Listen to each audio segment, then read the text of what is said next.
Shalom, shalom, shalom. ISHSHAH, mother, sisters. I do hope you are well. This is the day that Yah has made, and we will rejoice and be glad in it. I give all praise and honor to the Most High Yah, who is sovereign, supreme, who is holy and set apart, who is royal, King of kings, majesty, dominion, and all power belongs to him. He is my master, the head of my life, and I give him honor and glory.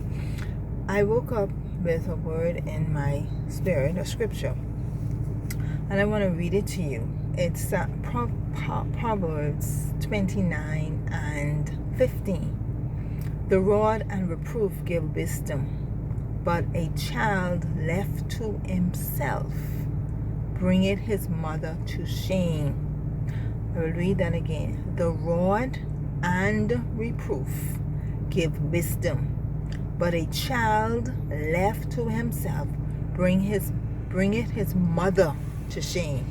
Notice they didn't say dad. And there are other scriptures that speaks about how if a father doesn't correct his child, how it would bring him shame and embarrassment. But this one speaks specifically to mother.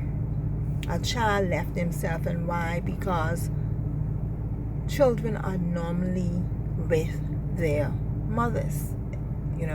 Mothers are the first caretakers, the nurturers. And it is a known fact that children spend most of their time with their mothers. And so it is incumbent upon us to train our children. And that's what I want to say to you today. Mother, train your child. You instruct your child. You teach your child. You bring correction and discipline to your child. If your child has done something wrong, correct them. Talk with them. If they do good, encourage them, praise them, encourage them to strive.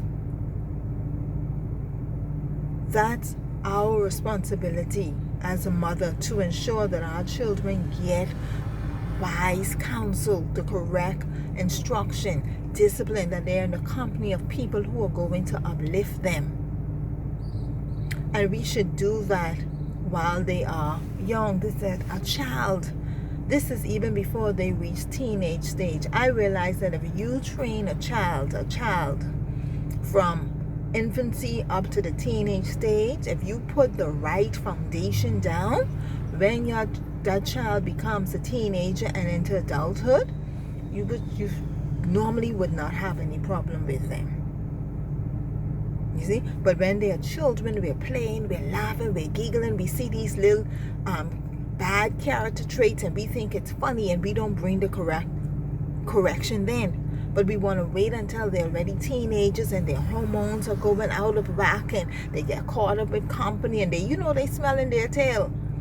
So while they are children and you can mold them and instruct them and show them the right and bring correction to them, the scripture is advising us to do it while they are young. My grandmother used to say, bend the tree while it's young. You don't wait till the tree gets so big, because the bigger the tree, the older the tree, the stronger the trunk. So it's more difficult to deal with. It's the same thing with a child. Train them. Bring that rod of reproof, which is going to give them wisdom, and our children need it today. We have too many children just look as if they are being raised by hyenas and wolves. Okay? We have got to give our children instruction. You know what is mind-baffling to me when I hear stories how a young man is beating their mother, or you have mother and daddy living in the house with the child and they both afraid of their teenager. And I'm wondering, how does that happen? How does that happen? That you bring forth a child into the world and you are afraid of them. You're hearing these horrific stories of how teenagers are killing their parents.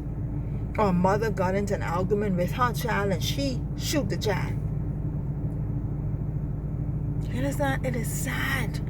And you tend to wonder, what happened? What went wrong? This was your child. This was your baby. How is it now that this child that you brought forth into the world, that you nurture, you milk, you fed, you changed the pampers, you dress them up, and now this child is at a certain age and you're afraid and you're running from your life and they're trying to beat you and they're shooting at you? Something went wrong. You didn't follow the instructions of the word. Bring the rod and reproof, give wisdom. But a child left himself will bring the parent to shame. That tells me that when they were children, you did not lay that foundation down. And now that they are older, you are embarrassed. They're out in public, they're carrying on. You understand me? They may be living a lifestyle that you really don't approve of, but you didn't bring that to their attention when they were smaller.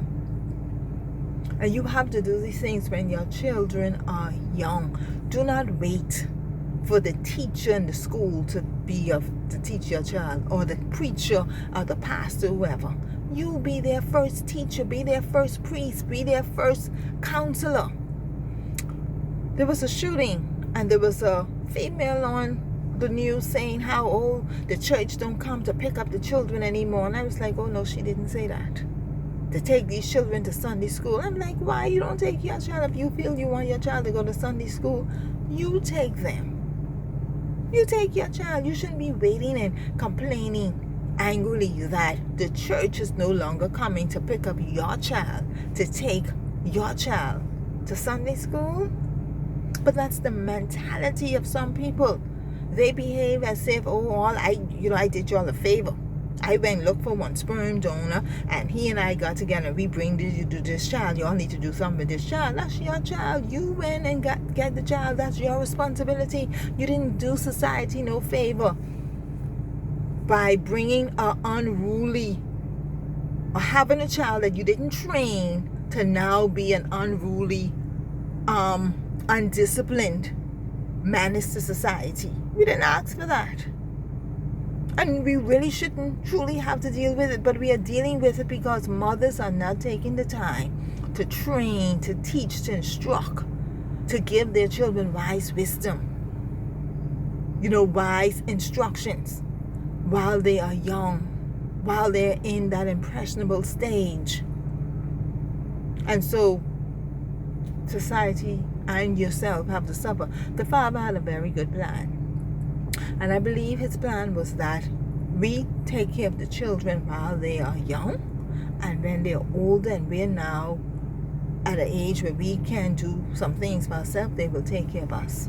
And if we instill the right values into our children, when we get in our senior years, they wouldn't put us in nursing homes. Do you understand that? They would be there to take care of us. We wouldn't see so many senior persons on the street begging. Mothers, train your children. Show your children love. Teach them manners and respect. So that at the end, and even before the end, when they're in their teenage or young adult stage, you would not be embarrassed at the life that they're living. These people would not come back and try to fight you. Okay? So I just wanted to encourage you with that today. Mother, train your child. You teach your children. Shalom.